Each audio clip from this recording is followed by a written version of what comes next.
តើក្រែអ្វីដែលមានតម្លៃថ្លៃជាងគេនៅក្នុងពិភពលោកបងប្អូនអ្នកគ្នានៅក្នុងបណ្ដាំចុងក្រោយរបស់ Steve Jobs ណាគាត់និយាយថាក្រែដែលមានតម្លៃថ្លៃជាងគេនៅក្នុងពិភពលោកនោះក៏គឺក្រែនៃអ្នកជំងឺពីព្រោះថាបើសិនជាយើងមានលុយយើងអាចជួលគេឲ្យបើកឡានឲ្យយើងបានយើងអាចជួលគេឲ្យធ្វើការឲ្យយើងបានយើងអាចជួលគេឲ្យរកលុយឲ្យយើងបានប៉ុន្តែបើសិនជាយើងឈឺដេកនៅលើក្រែនៃអ្នកជំងឺឈឺធ្ងន់ណា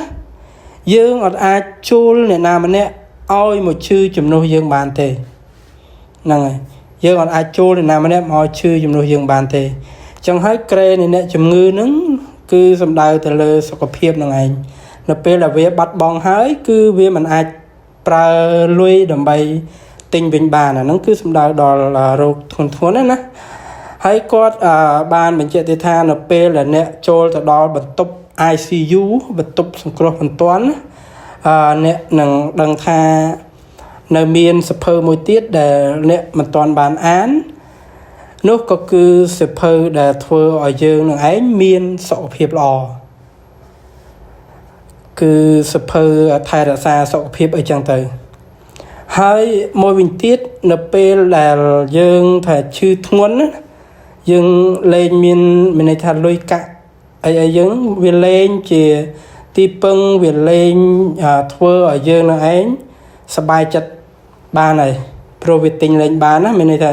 យើងឈឺយ៉ាងណាគឺត្រូវតែស្លាប់ហើយអញ្ចឹងអ្វីដែលបន្សល់នៅគឺមានតែសេចក្តីស្រឡាញ់សេចក្តីស្រឡាញ់សេចក្តីល្អដែលយើងបានធ្វើជាមួយបងប្អូនមនុស្សជុំវិញខ្លួន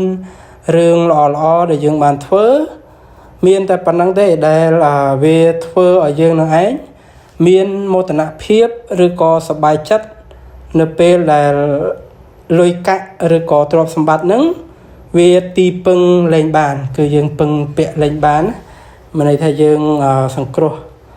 ជីវិតខ្លួនឯងហ្នឹងដោយសារលុយកាក់លែងបានហើយគឺមានតែ